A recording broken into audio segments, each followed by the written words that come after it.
Who really makes the laws in Indonesia? The parliament or bureaucrats? Welcome back to the channel. Today, we're diving into a topic that's incredibly important but often overlooked by many: how laws in Indonesia are actually made, and who truly holds the power in the legislative process. If you're curious and want to understand a different side of Indonesia's political system, not just rumors or shallow opinions, but deep facts and analysis, then you'll want to watch this video until the very end. Don't forget to hit that like button if you think this topic matters, share this video with your friends and family so more people can be informed, and subscribe so you don't miss out on our other critical discussions.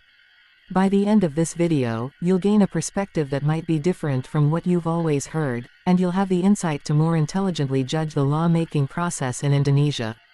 Let's get started, and make sure you stick around, because every part of this discussion is connected and will build a complete picture that will open your eyes to who is really making the laws in Indonesia. Before continuing, please support this channel with likes, comments, and shares, as well as subscribe. Thank you. Who really makes the laws in Indonesia? The parliament or bureaucrats? For a long time, the Indonesian House of Representatives, or DPR, has been known as the institution with full authority to create laws and regulations in the country. This is a critical role, because these laws determine the direction of national development, economic and social policies, and how the entire country is governed. But the reality is, serious questions have come up about the quality of the laws being produced. The average education level of DPR members is relatively low. This isn't just a statistic, it's a deeply concerning reality. How is it possible that an institution, which is the backbone of legislation, has such limited intellectual capacity when they are expected to formulate complex rules that have a massive impact on the people? If we take a closer look at the lawmaking process, it becomes clear that many draft bills don't actually originate from the minds of the DPR members themselves. Often, the initial drafts are created by ministry bureaucrats, legal expert teams, consultants, or specific interest groups. The DPR then discusses and approves these drafts, but sometimes their involvement is limited to just giving a stamp of approval or making minor adjustments. This situation raises a critical question: to what extent do the members of the DPR truly understand the substance of the laws they pass?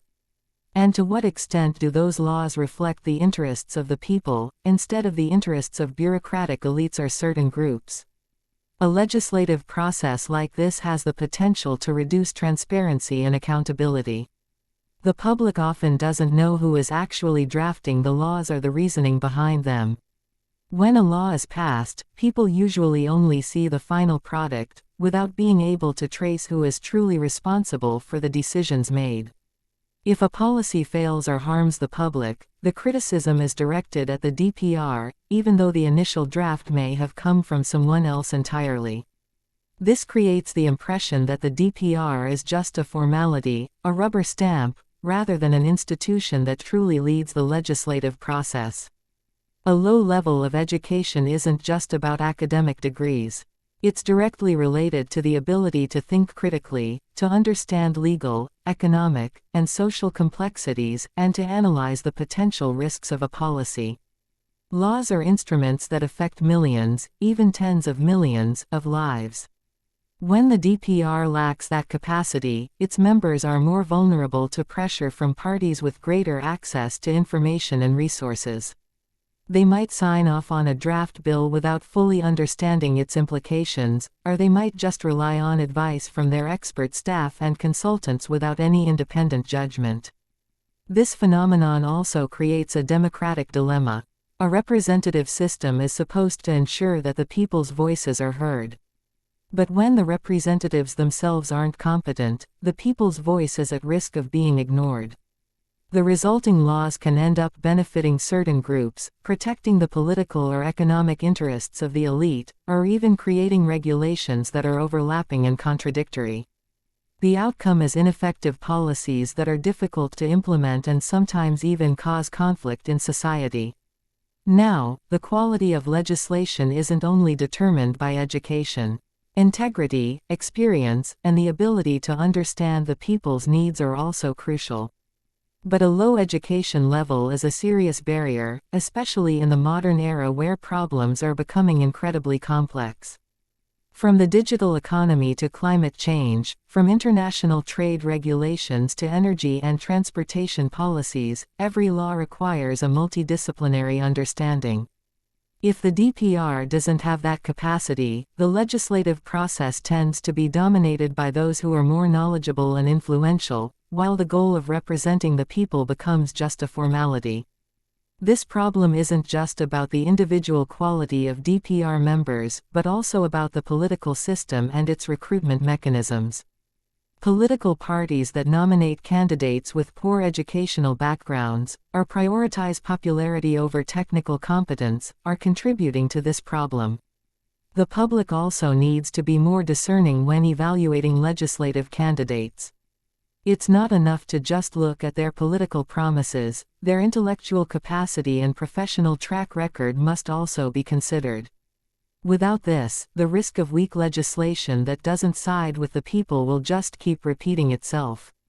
The question isn't just, who makes the laws, but to what extent the DPR truly acts as the architect of regulations, and how the public can ensure their interests are represented.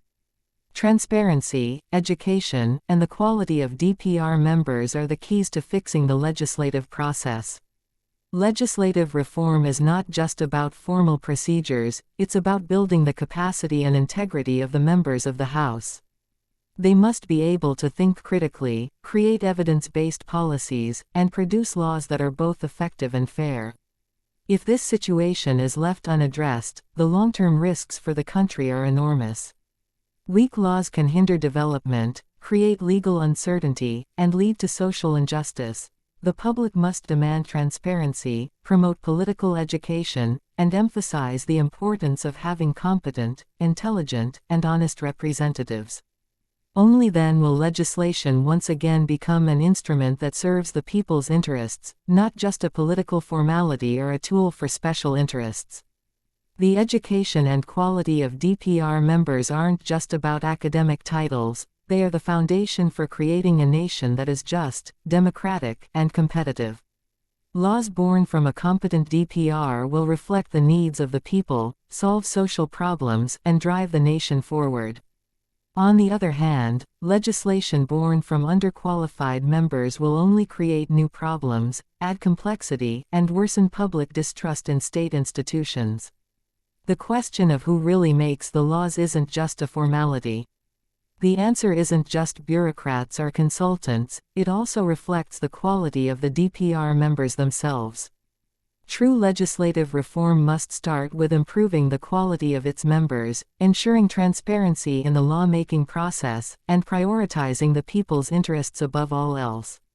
Without these changes, the legislative process will remain a mere formality, and the laws it produces will fail to reflect the aspirations and needs of the Indonesian people. Thank you for watching this video all the way through. I hope today's discussion gave you a new perspective on the lawmaking process in Indonesia and who really holds the power in legislation. If you found this video useful, don't forget to hit the like button, share it with your friends and family so more people can understand, and subscribe to the channel so you don't miss the next in-depth analysis. Your comments are also incredibly valuable. Please leave your thoughts or questions in the comments section below, because a healthy discussion helps us all understand this issue better. Thanks again for watching, and I'll see you in the next video with another topic that's just as interesting and important.